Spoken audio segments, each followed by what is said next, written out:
Bonjour à tous et à toutes et bienvenue dans l'émission radio Parier Gagnant, votre émission de sport et du pari sportif. Au programme de l'émission du jour, alors je vais avoir un invité là d'ici quelques secondes. Il s'agit de Nico. Nico est spécialiste d'athlétisme. Donc, il va nous raconter un petit peu son parcours. Il est aussi, voilà, il fait de l'athlétisme en club. Je crois que c'est un spécialiste du sprint, du 100 mètres, si je me trompe, mais il va nous en dire un petit peu plus. Et voilà, donc il arrive à détecter des choses à jouer en athlétisme et à faire des bénéfices. Donc, il va nous expliquer un petit peu tout ça.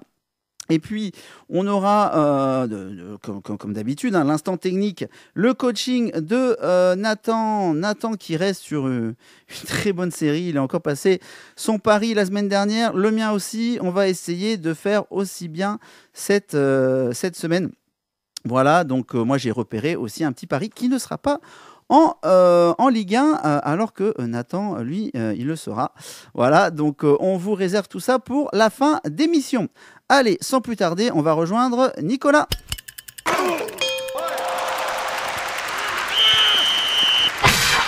Donc voilà, j'accueille Nicolas, un spécialiste d'athlétisme. Bonjour Nicolas. Bonjour à tous. Salut. Alors, Nicolas, comme je vous ai dit tout à l'heure en début d'émission, dans la présentation, c'est plutôt quelqu'un qui fait de la vitesse 100 mètres et 60 mètres en athlétisme. Tu me confirmes ça, Nico Oui, c'est ça, ouais. Voilà. Je suis sprinter court. Ouais. Voilà. On parle ou pas, vite fait, 30 secondes, de l'Armory Trek Invitational que tu as fait à New York ou on passe vite fait? Parce que tu as fait quand même ça, qui est une compétition quand même assez sympa aux États-Unis. Ouais, c'est ça, on peut en parler, on peut en parler un petit peu. Du coup, en fait, c'était un projet universitaire, en fait. Du coup, avec l'université de Poitiers, en fait, on était invité donc à ce meeting. En fait, c'est les championnats américains universitaires, donc qui regroupent tous les meilleurs athlètes universitaires américains. Et du coup, tous les ans, ils invitent quelques athlètes français à participer à cette compétition. Et j'ai eu la chance d'y aller. Donc, c'était l'hiver dernier. Donc, ouais, c'était il y a un peu plus d'un an. Donc c'était une super expérience. J'ai fait demi-finale là-haut, donc j'étais quand même dans les voilà, du coup les demi-finales, il y avait trois demi-finales, donc c'était 3 fois 8. J'étais quand même dans les 24 meilleurs sur plus de 70 personnes. Et tu revenais de blessure. Ouais, c'est ça, ouais, je revenais de blessure. Je me suis renseigné. Ouais, t'as lu l'interview sur Ah, mais j'ai travaillé, j'ai vu ça sur ta page Facebook en fait. D'accord. C'est pour ça. C'est pour ça. Ouais, c'est ça, ouais. Je revenais de blessure. C'était vraiment une super expérience de se confronter aux meilleurs sprinters américains. C'est pour énorme. la plupart, il y en avait qui étaient semi-professionnels et tout. Donc c'était vraiment, c'était super. C'est énorme parce qu'il y en a certains après qu'on retrouve aussi au niveau pro. On va dire, c'est une. On connaît, voilà, le sport universitaire. Oui, carrément. Ça se gagne en 6,55. Pour exemple, les championnats du monde, ils se gagnent en 6,48, quoi. Ouais, c'est ça. Donc voilà, c'est ça. Et j'ai eu l'honneur aussi de faire le relais 4 fois 200 mètres avec la France.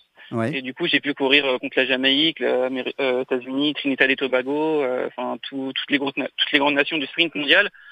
Et dans le relais jamaïcain, il y avait Julian Fort, un mec qui fait justement les meetings d'Amoli, qui fait moins de 20 ou 200 mètres. Donc, on a fini dernier, mais c'était quand même une super expérience de se confronter à ça, quoi. Ah bah non, mais c'est clair. T'as pris un rhume. T'as pas pris un rhume aussi, il est à côté de toi? Non, ça va.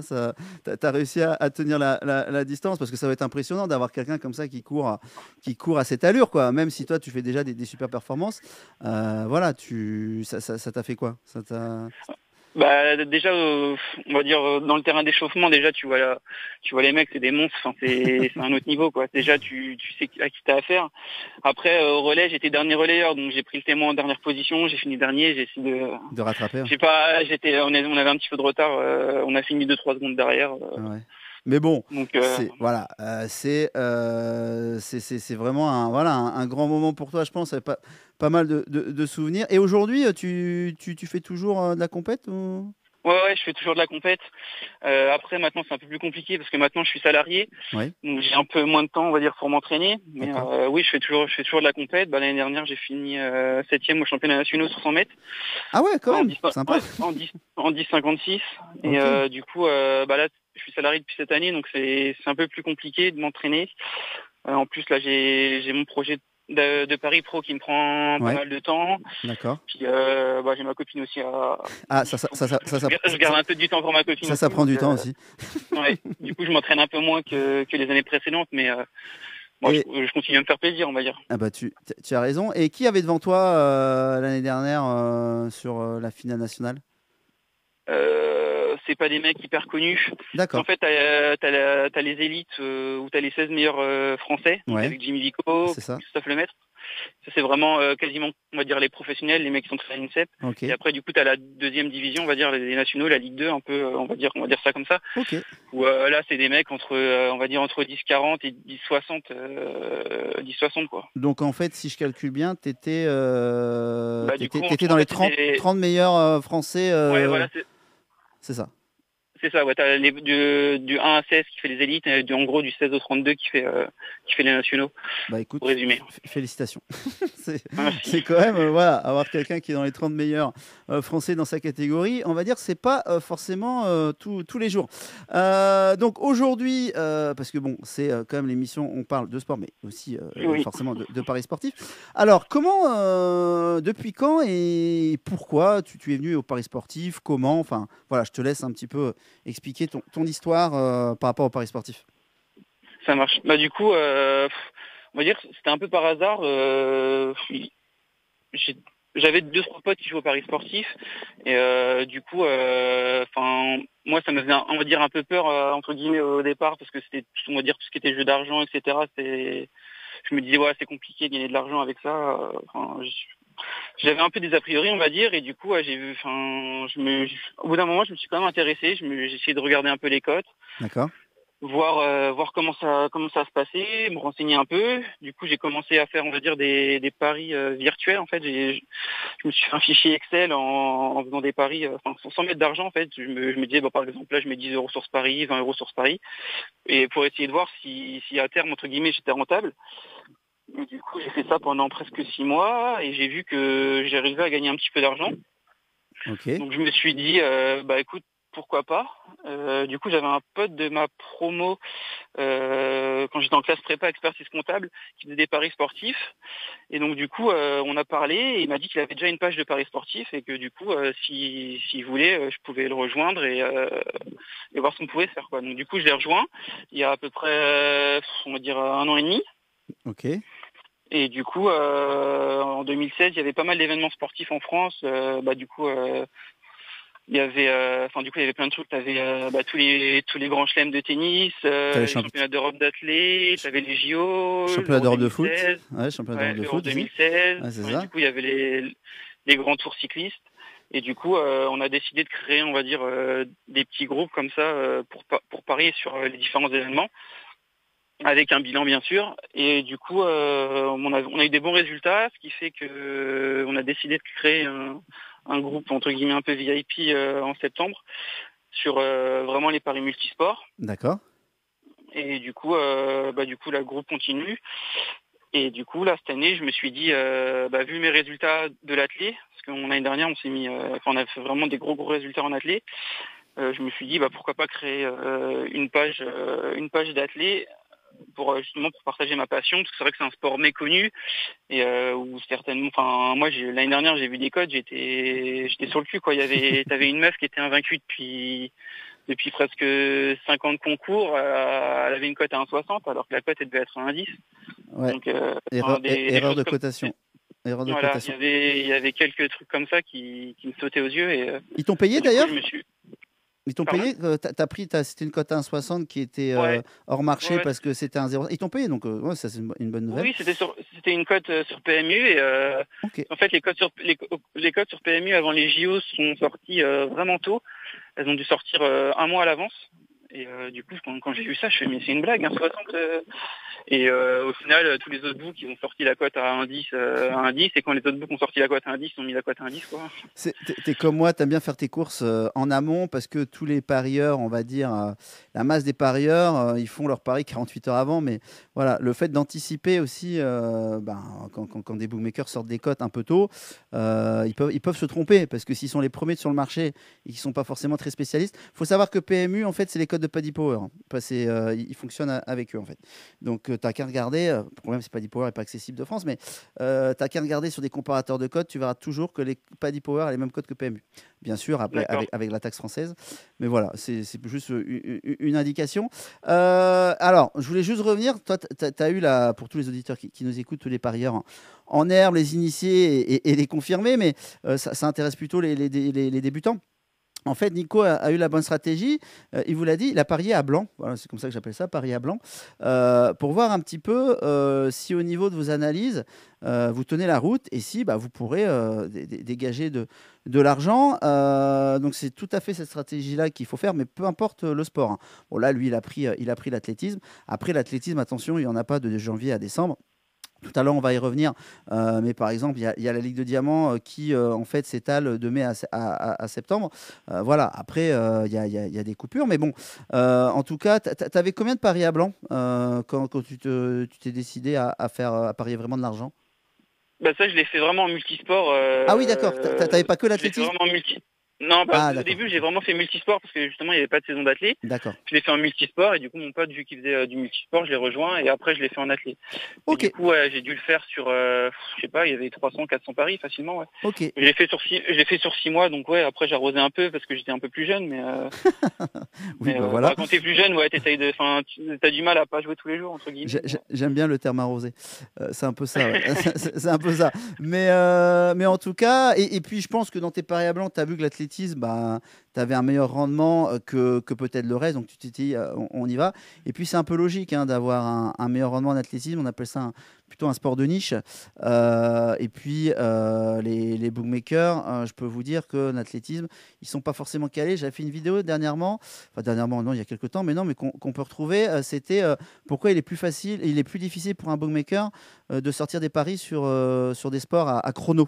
En fait, parce que tout simplement, c'est pas comme des stades de but, de points.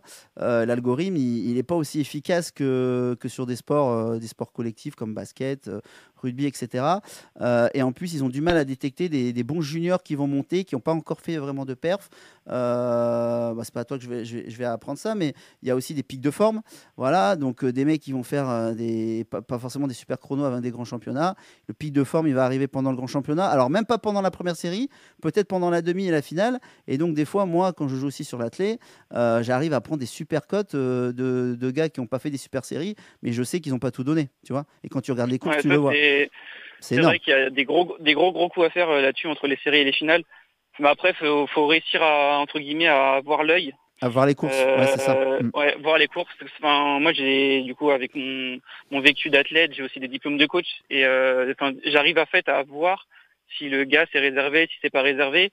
Alors que les books, limite, ils vont juste s'intéresser au chrono. Et par exemple, ils vont mettre la même cote à un mec qui a fait 9,90 avec plus de mètres de vent de dos, à un mec qui a fait 9,90 avec moins de mètres de vent de face, par exemple. Des trucs dans le genre. Et il y a vraiment des gros coups à faire là-dessus. Ouais. Je vois qu'on analyse pareil. Moi, en fait, le site de l'IAAF est mon ami, en fait.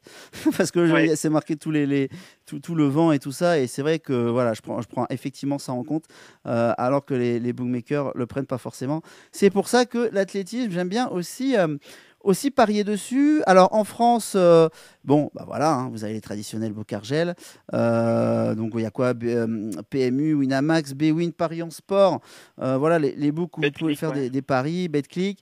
Bon après, et je crois que tu en avais parlé sur ta page Facebook. Moi j'adore les face à face parce qu'il y a souvent des bons trucs à faire, même des top 3.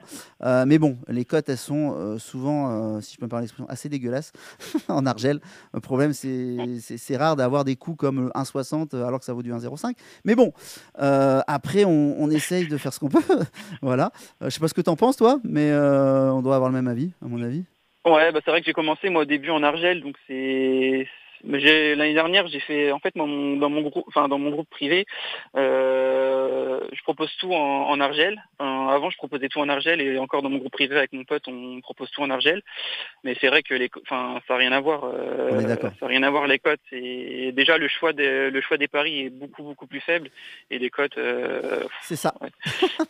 C'est ça. Donc, voilà. Après, aujourd'hui, c'est comme ça. Même s'il y a des moyens d'optimiser Tout ça, si vous voulez en savoir plus, contactez-moi. Mais alors, je voulais revenir aussi vite fait sur la saison en cours. Hein. La saison en cours qui a commencé, je vois que tu avais donné tes premiers paris pour Doha qui se situe au Qatar. Ça a commencé le 5 mai. Là, ce week-end, direction Shanghai. En Chine. Alors après, il y a Eugène. Eugène n'étant pas le prénom d'un membre de ma famille. Hein.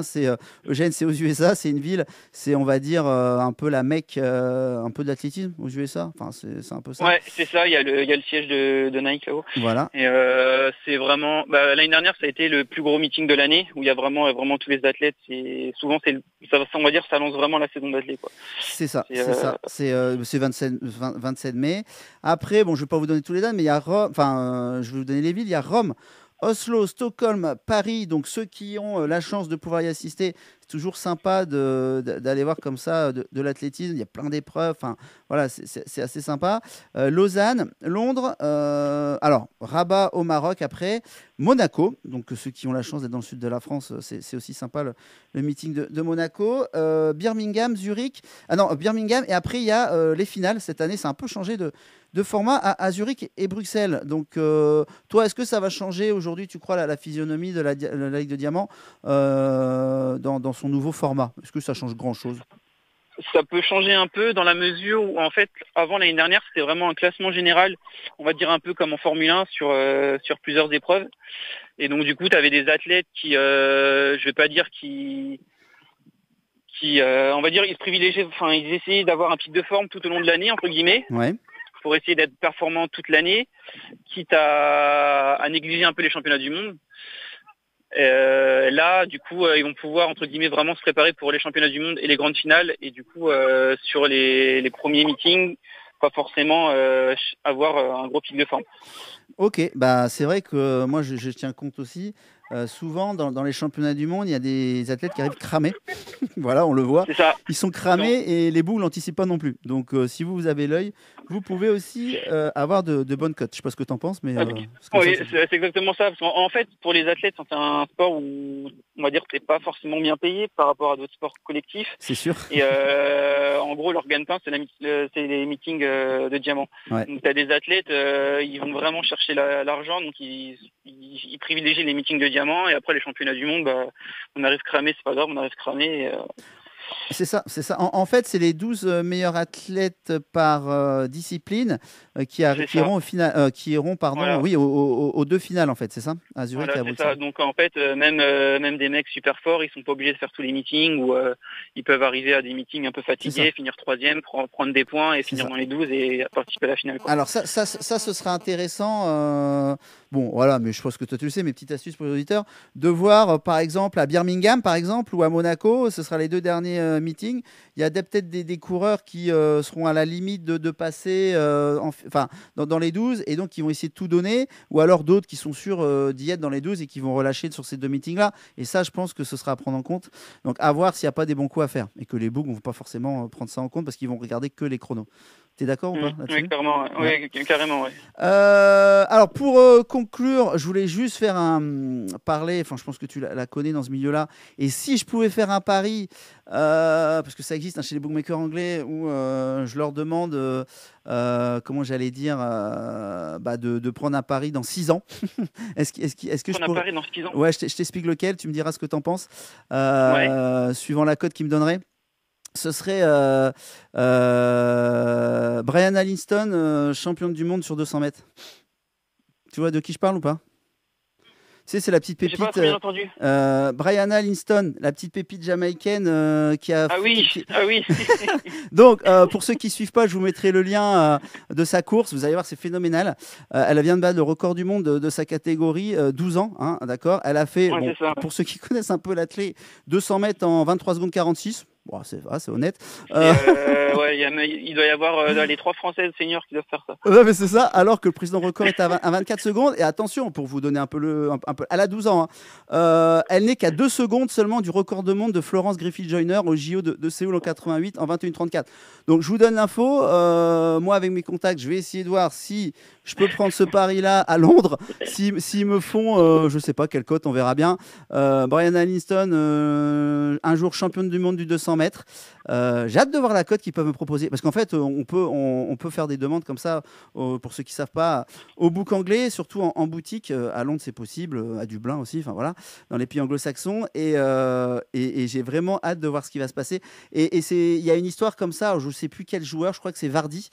Je ne sais plus quel joueur comme ça, c'est peut-être pas Vardy, mais son père ou son oncle avait demandé au bookmaker de lui faire une cote comme quoi un jour il jouera en première ligue.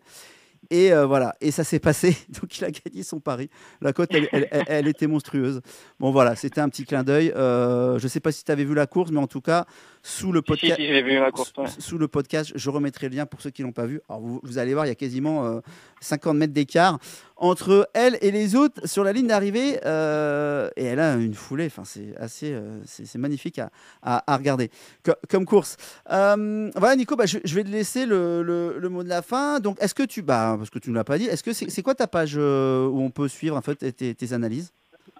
Du coup, j'ai une page publique, c'est Prono Athlétisme 2017, tout simplement. Alors, Prono Athlétisme 2017, bon, de toute façon, je réécrirai ça sous le podcast de la vidéo. Donc, ok, aujourd'hui, vous êtes à peu près 500, c'est ça? Ouais, on est à peu près 500. Bon. Et du coup, vu que c'est un sport de niche, j'ai été contacté par plusieurs, on va dire, gros parieurs qui souhaitaient avoir les paris en avance. En avance. Voilà, c'est de bonne guerre. Il y a les cotes qui varient vraiment beaucoup. C'est vrai, ça c'est normal. C'est le rugby fois 2, fois 3 même, je dirais, sur certains paris. Donc du coup, j'ai ouvert un groupe privé pour leur permettre d'avoir les analyses, les paris, on va dire une demi-heure, 1 heure avant la page publique. Bon, écoute, je te recontacte après l'émission et on en reparle. Ça marche. Parce que autant je fais aussi mes pronos sur l'athlé, et d'ailleurs, je pense que je vais encore passer, je ne sais plus combien ça dure, 10 jours cet été, entre le 5 et le 13 août avec les championnats du monde.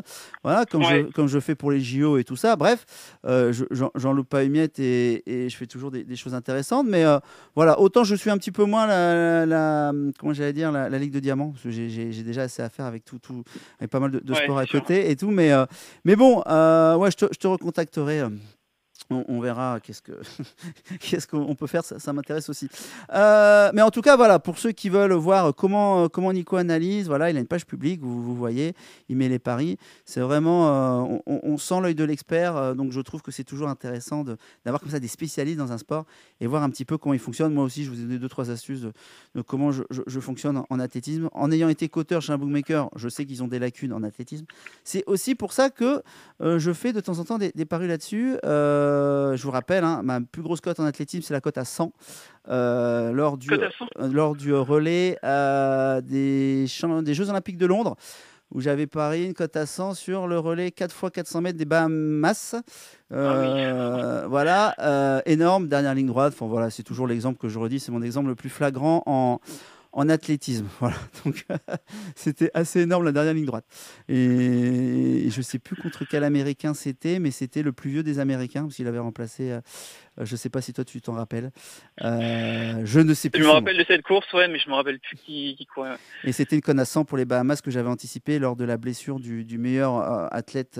Je sais plus. Wariner, peut-être. Ouais, peut-être. Wariner. Il s'était blessé en série claquée, en série du 400. Je me suis dit, bon, il ne sera pas là pour le relais, donc on va regarder qu'est-ce qu'il y a comme value. Les cotes à 100 des Bahamas. Bref, ils étaient jeunes en plus, donc ils ont tous explosé un peu leur chrono lors de la finale. Ça reste un joyeux moment d'athlétisme.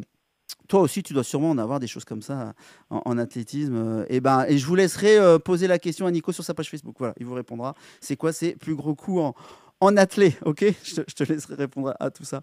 En tout cas, Nico, merci de ta participation. En tout cas, merci beaucoup, merci à toi. Voilà, c'était très sympa. Et puis je pense que, écoute, tu seras peut-être notre intervenant privilégié en athlétisme de temps en temps. On fera un petit point, peut-être, après si tu es d'accord, au milieu de la Ligue de Diamant, on fera un petit point sur les classements, tout ça, s'il y a des blessés. Et on fera peut-être un point aussi avant les championnats du monde, si ça t'intéresse et si tu n'es pas en vacances, voilà. Donc, Non, je ne serai pas en vacances. Non, voilà, tu ne seras pas en vacances, ok. Mais oui, avec grand plaisir. Oui, je suis toute l'actualité d'athlé, je regarde tous les meetings, j'adore parler d'athlé, je suis un vrai passionné, donc n'hésitez pas, même en privé ou autre. Ça marche. Merci en tout cas, et puis je te souhaite une bonne fin de journée, et nous, on va enchaîner avec le coaching de Nathan.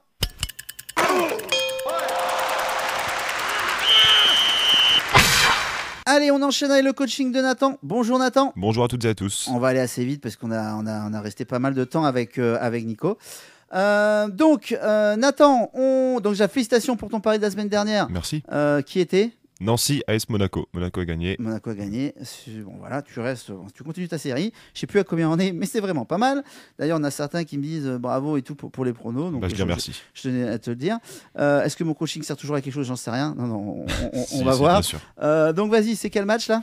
Là, c'est Nice-Angers, c'est dimanche. Nice-Angers. Alors, tu t'orientes vers quoi? Dis-moi déjà ce que tu prends. Déjà, moi, je prends Nice tout sec. Victor Sèche, voilà. Cote de combien? 1,68. 1,68, la colle est pas trop mal. Vas-y, ouais. Je t'écoute. Alors déjà, du côté de Nice, sur l'aspect technique, c'est une équipe très forte à domicile. Ils ont gagné 3 de leurs 4 derniers matchs chez eux, du coup. Le dernier, c'était contre le PSG. Nice a gagné 3-1. Même score contre Nancy, 2-1 contre Bordeaux. Ils ont gagné 14 matchs chez eux et en ont perdu aucun, tout simplement. Donc c'est 39 buts marqués pour 14 d'encaissés. Nice est classé 3e et 2e à domicile. D'accord. Ok, les autres Angers, ouais.